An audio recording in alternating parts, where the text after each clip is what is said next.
Assalamualaikum warahmatullahi wabarakatuh. Alhamdulillah, alhamdulillahi dzil jalali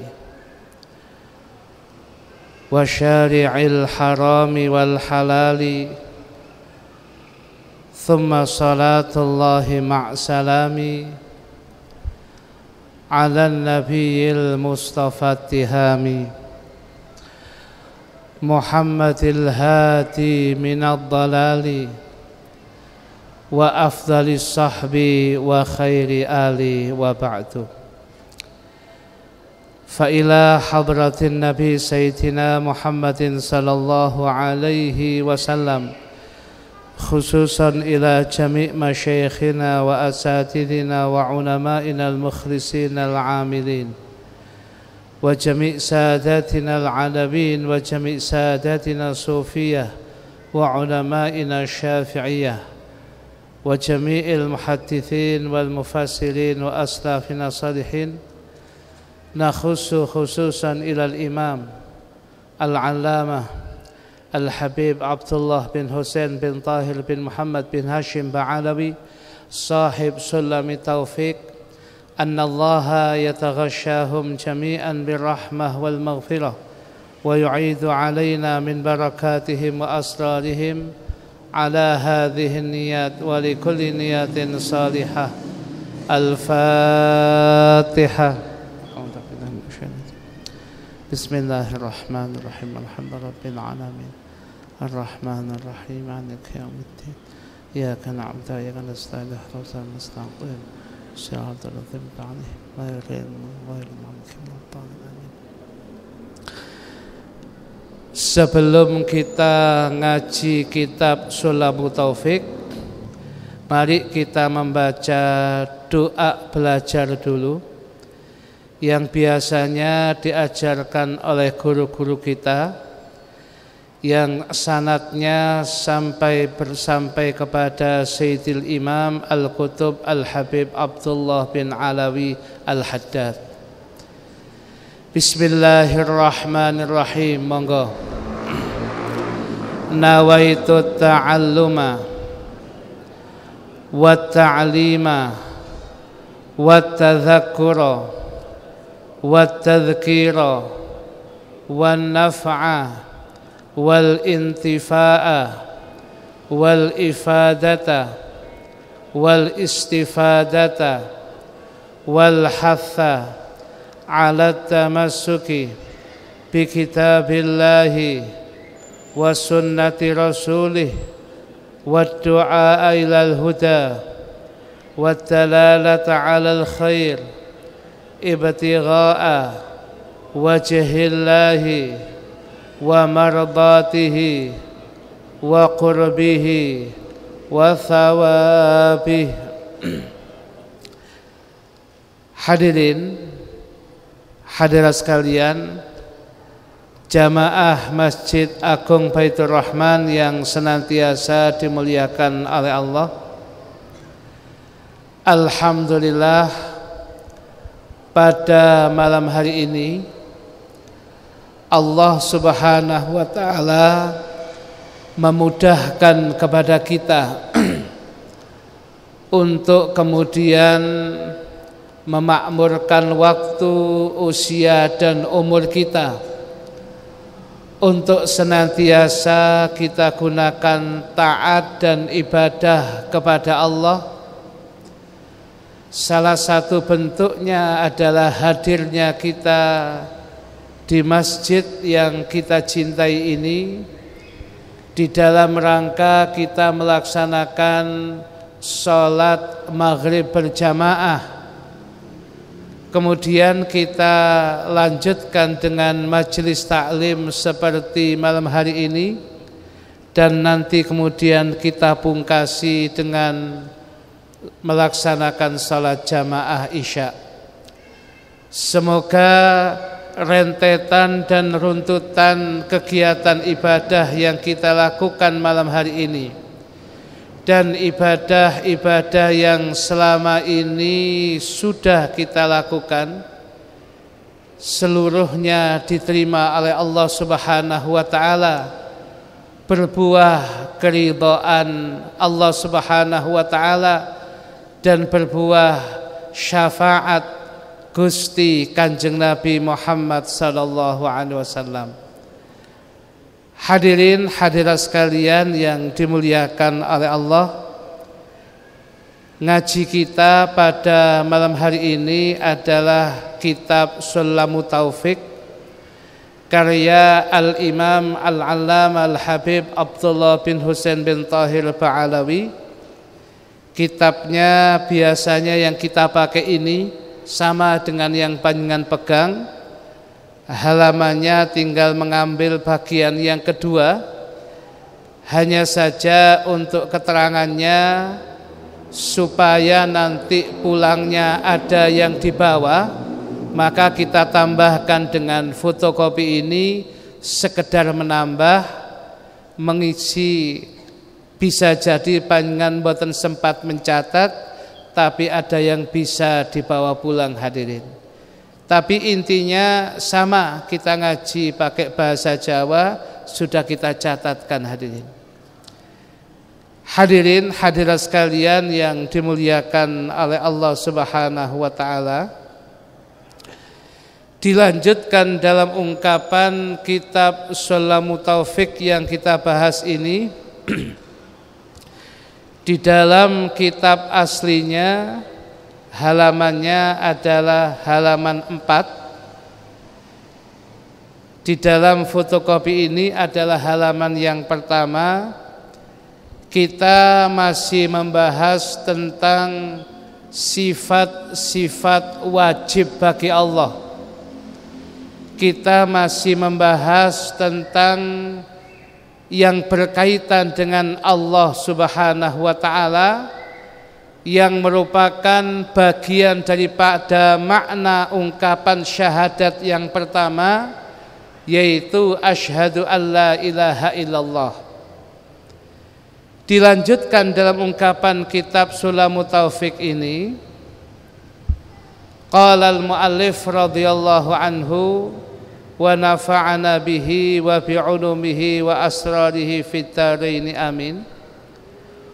Wa kalamuhu utawi sifat kalami Allah. Halaman 4 hadirin. Kalau pegang kitabnya halaman 4, barisnya baris yang keempat dari atas. Wa kalamuhu utawi sifat kalami Allah iku qadimun qadim. Maknanya qadim itu adalah dahulu. Maknanya adalah bahwasanya firman-Nya Allah ini sifatnya adalah qadim dahulu.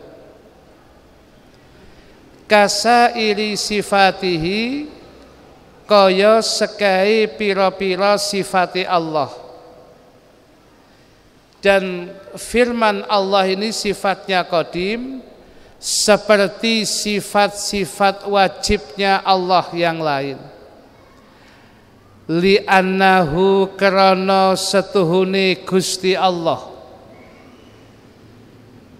Subhanahu maha suci Allah iku mubayinun berbeda lisairil makhluqati maring sekabehane pira-pira makhluk fi dzati ing dalem dzati Allah wal af'ali lan pira-pira penggawene Gusti Allah wasifati lan pira-pira sifati Allah. Maksudnya sifat-sifat wajibnya Allah itu mubayinun, berbeda dengan sekian banyak seluruh makhluknya Allah. Pasti Allah itu berbeda. Nanti kita akan bahas sebab Gusti Allah niku enggak ada sifat wajib mukhalafatu lil hawadis, berbeda dengan makhluknya. Nah, perbedaan sifat-sifat wajib Allah ini dengan makhluknya, baik pada zatnya Allah, af'al perbuatan-perbuatannya Allah, dan sifat-sifatnya Allah ini sama sekali berbeda dengan makhluknya. Nah, subhanahu, maha suci Allah, wa ta'ala lan maha luhur Gusti Allah, amma yaqulu saking barang kang ngucap sapa al-zalimuna pira-pira wong zalim kabeh, uluwan kabira kelawan maha luhur tungtur kang agung. Hadirin hadirat sekalian yang dimuliakan oleh Allah, saya terjemahkan di dalam bahasa Indonesianya itu, perkataan atau firman Allah itu qadim, seperti semua sifatnya Allah. Sebagaimana zat Allah pun qadim, sebab sifat itu selalu beserta zatnya. Ada contoh yang mudah kita jadikan contoh. Contohnya putihnya kain selalu melekat pada kainnya itu. Karena sesungguhnya Allah itu maha suci, berbeda dengan seluruh makhluknya di dalam zat, sifat dan perbuatannya. Maha suci Allah dan maha luhur Allah dari berbagai macam ucapan yang diucapkan oleh orang-orang yang zalim. Kita lihat keterangannya hadirin. Nomor 1, yang dimaksud kalamuhu firman Allah bersifat qadim, seperti sifat-sifat Allah yang lainnya, bahwasanya firman Allah itu tidak berbentuk huruf dan tidak berbentuk suara, dan tidak menerima ucapan yang dahulu atau ucapan yang kemudian. Dados yang namanya firman Allah itu tidak ada suaranya. Kalau ada suaranya berarti sami kali makhluk adanya. Lah kemudian juga tidak ada kemudian bentuk ucapannya. Kalau ucapannya ya berarti nanti sama dengan makhluknya. Nah, sebagaimana yang digambarkan dalam ungkapan-ungkapan hadis Kanjeng Nabi Muhammad sallallahu alaihi wasallam, niki ceritane sahabat Abu Bakar As-Siddiq radhiyallahu an ketika menggambarkan Kanjeng Nabi Muhammad sallallahu alaihi wasallam menerima wahyu Allah.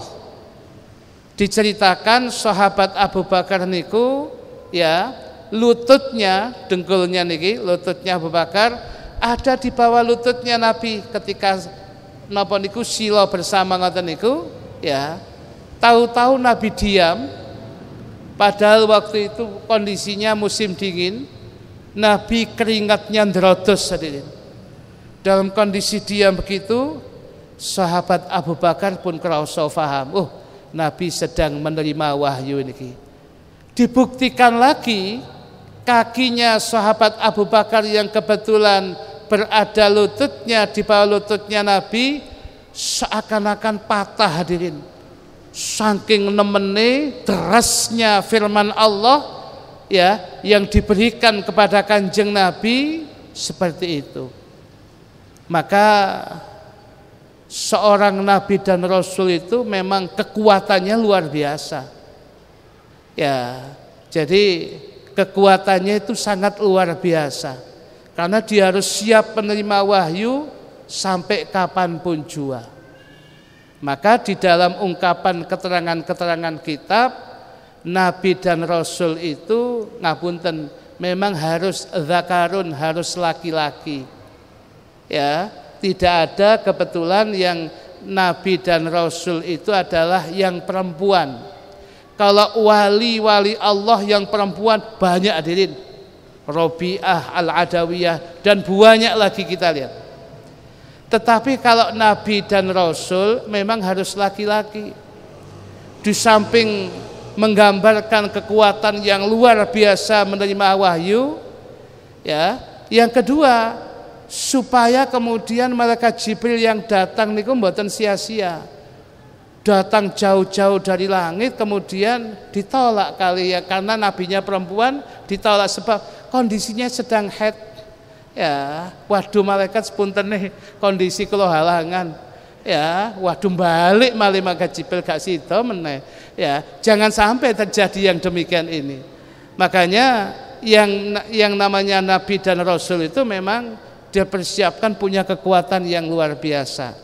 Termasuk ketika menerima wahyu itu tidak ada suara, tapi dilesakkan begitu, ya, hanya kemudian Allah yang Maha Tahu dan Kanjeng Nabi yang merasakan, dan sahabat-sahabat yang niteni, yang merasakan, oh Nabi diam ini, kondisinya sedang meneteskan keringat, beliau sedang menerima wahyu, semua diam hadirin untuk menanti apa yang akan diucapkan Rasul.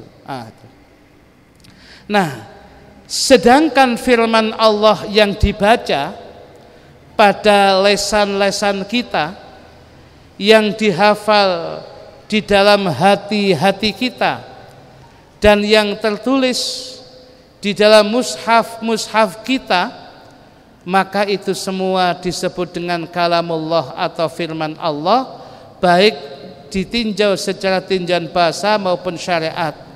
Sekalipun demikian, dari ungkapan Nabi ini dia mendapat itu oleh Kanjeng Nabi diucapkan lagi firman-Nya dalam bentuk Qur'anan Arabian, dalam berbahasa Arab, bahasanya Nabi. Sehingga kemudian dihafal oleh sahabat-sahabat, dicatat oleh penulis-penulis wahyu sampai kepada kita. Bentuknya mushaf Al-Quran itu memang tetap yang namanya firman Allah. Oleh karena itu, ya, kalau yang tertulis itu tetap firman Allah, sedangkan firman kemudian yang hakikatnya memang tidak ada suara dan tidak ada tulisannya. Tapi supaya bisa dirasakan oleh makhluk, bisa dijadikan syariat pedoman kehidupan, dibahasakan oleh Nabi dengan bahasa Arab, kemudian dihafal oleh sahabat, ditulis oleh penulis-penulis wahyu, Zaid bin Thabit dan sebagainya, sampai kepada kita niki hadirin. Yang kedua, dan perlu diketahui, sifat-sifat wajib bagi Allah itu jumlahnya ada 20, yang menurut sebagian ulama terbagi menjadi 3 bagian, ya. Yang pertama disebut dengan sifat nafsiyah yang melekat pada zatnya Allah, jumlahnya adalah 1, yaitu wujud, ada. Kedua, sifat salbiyah yang jumlahnya 5, yaitu qidam, Allah Maha Dahulu, baqa, kekal, mukhalafatul lil hawadis, berbeda dengan makhluknya, qiyamuhu binafsihi, berdiri sendiri, wahdaniyah, esa. Ditambah ketiga, sifat ma'ani wa dzat yang jumlahnya ada 7, ada kudrat yang maha mampu, iradat yang maha berkehendak, 3 ilmu, ya, zat yang maha mengetahui, hayat, zat yang maha hidup, kemudian sama, zat yang maha mendengar, basar, zat yang maha melihat, kalam, zat yang berfirman.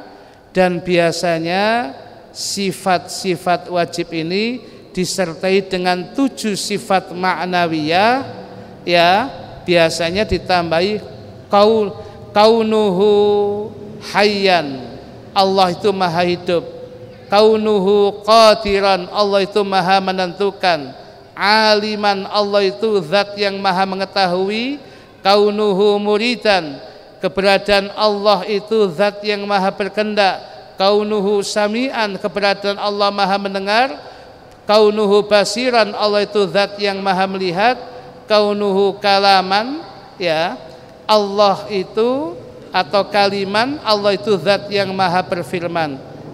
Kemudian kalau kemudian kita jumlah, ya, seluruh sifat wajib bagi Allah ini jumlahnya ada, sifatnya adalah 20 sifat. Yang kebalikan daripada sifat ini namanya sifat mustahil bagi Allah. Yang sifat mustahil bagi Allah jumlahnya juga 20 sifat, sehingga di total nanti adalah 40. Ditambah dengan sifat jaiznya Allah 1, sifat wajib bagi Nabi Rasul 4, sifat mustahil bagi Nabi dan Rasul 4, sifat jaiznya Nabi Rasul 1, nanti ada keterangannya. Kalau di total semuanya menjadi 50 hadirin. Sehingga biasa kita sebut dengan ungkapan aqaid 50, aqaid 50 yang biasa kita baca ini. Nah, hadirin, hadirat sekalian yang dimuliakan oleh Allah Subhanahu wa taala, sudah saya tuliskan, tapi panjenengan nanti baca sendiri mawon. Ada wujud, itu ada sifat mustahilnya adam, pakai ain, adam tidak ada. Kidam dahulu, hudus sifat mustahilnya hudus atau baru, baqa, ya, itu sifat wajibnya. Kemudian mustahilnya fana. Nah, fana maknanya adalah sirna. Dan yang lainnya panjenengan baca piyambak untuk sifat mustahilnya itu. Maka itu hadirin hadirat sekalian yang dimuliakan oleh Allah, biasanya oleh guru-guru kita ungkapan sifat wajib itu ditanamkan semenjak kecil. Kulo panjenengan semenjak kecil, ya, dilanggar-langgar di musola-musola masjid itu biasanya pujiannya adalah sifat wajib ini, untuk kemudian menekankan, memantapkan. Makanya anak kita, cucu kita biasanya si ngaji pun hafal sifat wajib niki. Biasanya ketika kita dengar ten langgar-langgar niku, mungkin panjenengan bisa jadi apa tadi? Ada ungkapan Allah wujud qidam baqa mukhalafatu lil hawadisi qiyamuhu binafasihi wahdaniyah qudrat iradat ilmu hayat sama' basar kalam qadiran muridan aliman hayyan sami'an basiran mutakalliman. Yang ketujuh nanti diganti hadirin mutakalliman. Di sini kalaman, mungkin kurang tepat, diganti mutakalliman. Monggo pelan-pelan hadirin. Nggih, pelan-pelan, tapi pun ngantuk hadirin, ragon rada ngantuk niki. Ya, pun ngantuk. Kok ganok suara niki ya. Monggo kita sama-sama pelan-pelan. Allah wujud qidam baqa mukhalafatu lil hawadisi qiyamuhu binafasihi wahdaniyah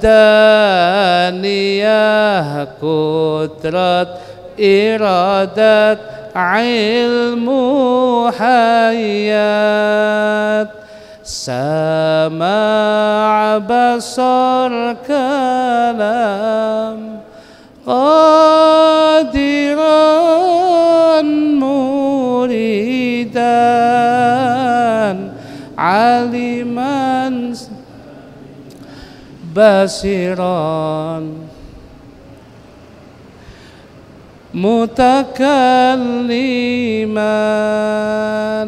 Kurang lebih yang semacam itu jenengan nanti diurut piyambak sifat 20 niki. Yang pertama yang kalaman tadi diganti mutakalliman, nanti diurut piyambak hadirin. Hadirin hadirat sekalian yang dimuliakan oleh Allah, itu merupakan bagian sifat wajib yang kemudian kita harus tahu. Dan selanjutnya ada yang disebut sifat jaiz bagi Allah, yaitu Allah boleh atau terserah melakukan segala sesuatu yang diingini atau meninggalkan segala sesuatu yang ia ingini. Sifat jaiz niku artinya boleh. Allah mau melakukan boleh, tidak pun boleh. Itu sakarepe Gusti Allah diri. Nah, dan tidak ada kewajiban bagi Allah melakukan atau meninggalkan sesuatu, semuanya sekendaknya Allah. Ya, maka tidak ada bahasa tercela atau Allah dolim, naudzubillah min dzalik, mboten wonten niku. Karena bahasanya makhluk sedanten niku miliknya Allah, ciptaannya Allah. Jadi kalau kemudian sesuatu menjadi milik seseorang, ciptaannya, yang biasanya pulpen dibuat nulis digait uncal-uncalan, itu terserah yang punya, itu WE kok, miliknya kok. Katakanlah saya punya pulpen, biasanya untuk nulis wis tak kayak ganjel ae, polane niki rupane gak ono ganjel. Ya itu terserah dia, dia yang punya. Atau dia uncal-uncalan, loh terserah dia. Saman dolim duwe pulpen kok diuncal-uncal, mboten wonten hadirin. Itu karena apa? Itu karena milik hakikatnya makhluk niku miliknya Allah. Jadi tidak ada kemudian bahasa tercela atau zalim dikaitkan dengan Allah. Sampai dicontohkan niki ya Jen, soal jaiznya Allah. Maka tidak ada bahasa tercela bagi Allah ketika Allah mengadab orang yang ahli taat beribadah. Tapi jangan berhenti di sini ya Jen. Mengadab orang yang ahli taat beribadah dan memberi nikmat orang yang ahli maksiat. Sekalipun demikian itu pasti tidak akan dilakukan oleh Allah. Akan tetapi tidak ada kewajiban bagi Allah untuk hal itu. Tidak seperti yang dikatakan oleh orang-orang yang punya pendapat yang sesat. Kalau Allah begitu, Allah zalim, mboten wonten ngoten niku. Sebab niki sifat jaiznya Allah. Kalau ada orang yang ahli taat mendapatkan surga, orang yang ahli maksiat mendapatkan neraka, itu memang janjinya Allah. Wa annallaha la yukhliful mi'ad. Gusti Allah tidak akan kemudian nulayani janjine pun. Tetapi itu bukan keharusan bagi Allah harus melakukan itu. Allah kemudian melakukan iki ahli maksiat tok, kemudian dibuat terakhirnya taubatan nasuha, kemudian mendapatkan nikmat surga, itu terserah Gusti Allah hadirin. Dan itu di dalam cerita Riyadhus Shalihin kan wonten orang yang membunuh 100 orang, 99 ditambah 1 zaman Bani Israel. Kemudian dia tanya lagi kepada orang soleh, apakah saya bisa taubat? Oh bisa, tapi jangan di kampung ini. Kampung ini ke ahli maksiat tok pokoknya. Saman pergi ke kampung sana. Akhirnya orang itu kemudian pergi ke kampung sana, belum sampai di kampung sana, di tengah perjalanan dia meninggal. Nah, ketika meninggal itu dihitung oleh malaikat yang bagian ngitung itu, ternyata antara meninggalnya dengan tempat yang mau dituju, tempat dia mau tobat, ya di tempat dia mau ibadah itu lebih dekat daripada kampungnya yang pernah digunakan maksiat. Lho ngoten dinas oleh kemudian dia mendapatkan surganya Allah kok. Ya, begitu itu bagi Allah, terserah Allah ini. Ya, terserah Allah. Tetapi Allah itu pasti tidak akan melayani janji. Bagi yang ahli taat bakal mendapatkan nikmat surga, bagi kemudian maksiat bakal mendapatkan neraka. Seperti itulah janji Allah. Tapi hal begitu itu bukan keharusan bagi Allah untuk mewujudkan, sebab itu sifat jaiznya Allah. Dan Allah pasti akan melakukan janjinya. Tapi bukan sebuah keharusan bagi Allah untuk mengikuti keinginan kita. Nah, hadirin hadirat sekalian yang dimuliakan oleh Allah. Kemudian yang ketiga dan keempat sebagai penutup apa yang bisa kita sampaikan, ungkapan di dalam kitab Sulam Taufik tadi, Subhanahu wa ta'ala amma yaqulu zalimuna uluwan kabira. Maha suci Allah lan maha luhur Allah amma yaqulu saking barang kang ngucap sapa adzalimuna pira-pira wong kang zalim kabeh uluwan kabira kelawan maha luhur tur kang agung. Nah, kita kemudian jelaskan nomor 3 dan nomor 4 ini, maksud dari ucapan maha suci Allah dan maha luhur Allah dari berbagai macam perkataan orang-orang yang zalim, yang sebagian mereka seperti orang-orang Yahudi, orang-orang Nasrani, orang-orang musyrik dan yang semisal dengan mereka. Ya, orang Yahudi mengatakan, ya, Nabiullah Uzair yang dia wafat 100 tahun kemudian dihidupkan oleh Allah, bisa hidup lagi. Wah, Uzair ini anak Tuhan, na'udzubillah min dzalik. Tidak ada seperti itu. Ya, kemudian orang Nasrani juga kemudian menuhankan, ya, kemudian mengatakan Nabi Isa dan sebagainya. Atau kemudian orang-orang Yahudi kita baca yang keempat, adapun orang-orang Yahudi yang dianggap sesat, menyesatkan serta dihukumi kafir, mereka itu sebab di antara mereka menganggap Nabi Uzair adalah anak Tuhan. Sedangkan orang Nasrani dikatakan sesat menyesatkan sebab Nabi Isa Al-Masih dianggap anak Tuhan. Dan orang-orang musyrik Arab dianggap sesat menyesatkan sebab malaikat dianggap putri-putri Tuhan. Ada kita mengambil di Syarah Sulam Taufik, itu ada ungkapan seperti itu. Allah maha suci dari seperti itu, Allah berlepas diri dari yang seperti itu. Ini untuk menjadi catatan kita, untuk meneguhkan keimanan kita, meneguhkan kemantapan i'tiqad ahlu sunnah wal jamaah kula panjenengan.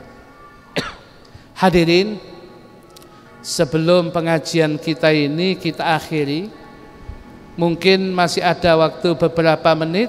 Ada yang ingin ditanyakan, monggo. Ada yang ingin bertanya, Bapak Ibu, berkaitan dengan yang apa kita sampaikan ini?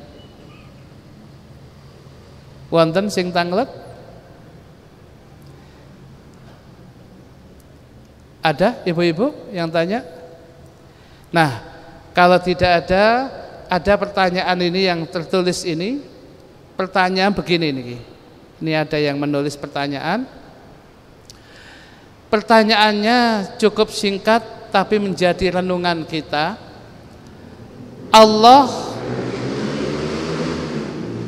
Allah memiliki sifat-sifat yang kita kenal dengan Asmaul Husna, sifat-sifat indah bagi Allah yang jumlahnya 99. Ya. Nama dan juga terdapat di dalam Al-Qur'an. Mengapa sifat wajib Allah harus ada? Apakah tidak cukup dengan Asmaul Husna? Kan sifat Asmaul Husna itu ada yang indah bagi Allah. Ya, Allah Ar-Rahim, Ar-Rahman dan sebagainya. Allah Rahman Rahim itu kan ada itu sifat yang 99 itu. Nah, Terus dikaitkan dengan sifat wajib tadi yang 20. Apa enggak cukup yang 99? Ya. Apakah manfaat mempelajari dari sifat-sifat wajib, jaiz, mustahil dari Allah ini? Begini hadirin. Kalau sifat-sifat wajib, sifat-sifat Asmaul Husna, ya, niku lek diwolak-walik tetap Gusti Allah hadirin. Allah yang menghidupkan, muhyi. Allah mumitu, yang mematikan. Itu Allah juga semua Allah. An-Nafi, kemudian yang memberikan manfaat kepada makhluk, Allah. Ad-Dar, yang kemudian memberikan mudarat, bahaya, juga Allah. Lek diwalak-walik niku sik tetap Gusti Allah. Niku Asmaul Husna. Sedangkan fungsinya sifat wajib ini untuk membentengi akidah Ahlus Sunnah wal Jamaah kulon jenengan, supaya kemudian tidak sampai keluar ril jalur. Sebab sifat wajib niku lek diwalik pasti mustahil bagi Allah. Niku wau sudah kita baca. Sifat wujud ada. Mustahil Allah itu bersifat adam, tidak ada. Masa adanya alam semesta yang begini hebatnya diadakan oleh adam sesuatu yang tidak ada? Mustahil hadirin. Akal aja orang biasa bisa gampang. Alam semesta yang begitu hebat ini, masjid kita aja yang begitu hebat, masa tahu-tahu ting ono masjidnya? Ya mesti ada pembangunannya hadirin. Ya mesti ada kemudian tahap-tahapannya. Dan itu berarti ada yang mewujudkannya. Masa sesuatu yang wujud diadakan oleh sesuatu yang tidak ada? Itu mustahil. Lah inilah sifat wajib 20 niku untuk membentengi ngoten niku. Sedangkan Asmaul Husna itu sifat Allah yang lain, maksudnya sifat keindahan Allah yang lain, untuk lebih memantapkan kita dalam kita meyakini Allah, dalam kita memantapkan, mendekatkan diri kita kepada Allah. Contohnya untuk kita berdoa kepada Allah biasanya menggunakan ungkapan-ungkapan Asmaul Husna niki. Jadi memang dibuat yang semacam ini untuk membentengi akidah Ahlus Sunnah wal Jamaah kula panjenengan. Sebab ada kelompok-kelompok tertentu ya membahasakan bahwasanya di dalam Al-Qur'an, ya, bahwasanya di dalam Al-Qur'an ada ungkapan tangan, ya kalau tangan Allah ya berarti seperti tangannya kita. Na'udzubillah min dzalik. Sedangkan kita Ahlus Sunnah wal Jamaah memang di situ disebut tangan, tapi bagaimana hakikatnya Allah yang lebih tahu.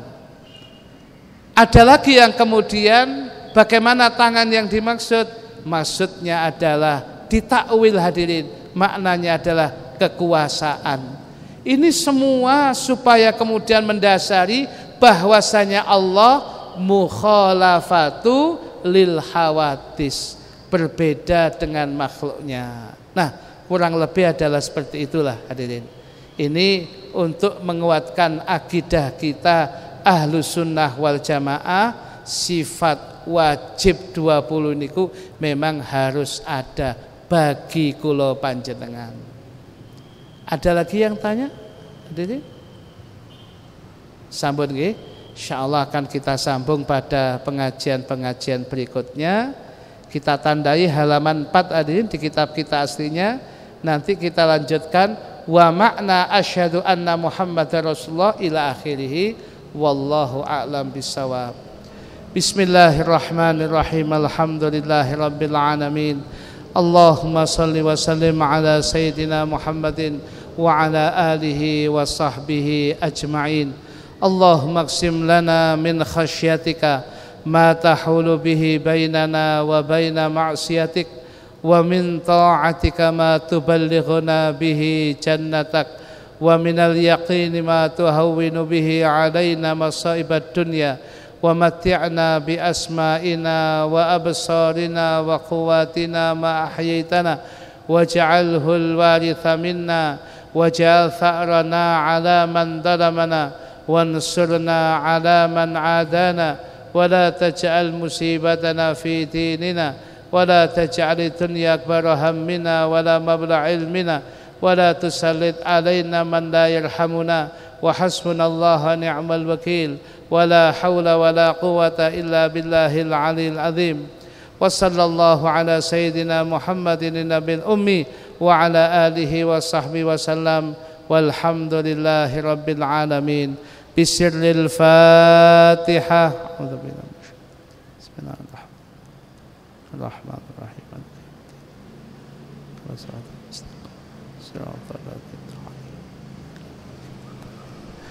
سبحانك اللهم وبحمدك أشهد أن لا إله إلا أنت أستغفرك وأتوب إليك سبحانك اللهم وبحمدك أشهد أن لا إله إلا أنت أستغفرك وأتوب إليك سبحانك اللهم وبحمدك أشهد أن لا إله إلا أنت أستغفرك وأتوب إليك بسم الله الرحمن الرحيم والعصر إن الإنسان لفي خسر إلا الذين آمنوا وعملوا الصالحات وتواصوا بالحق وتواصوا بالصبر. Kurang lebihnya mohon maaf. Wassalamualaikum warahmatullahi wabarakatuh.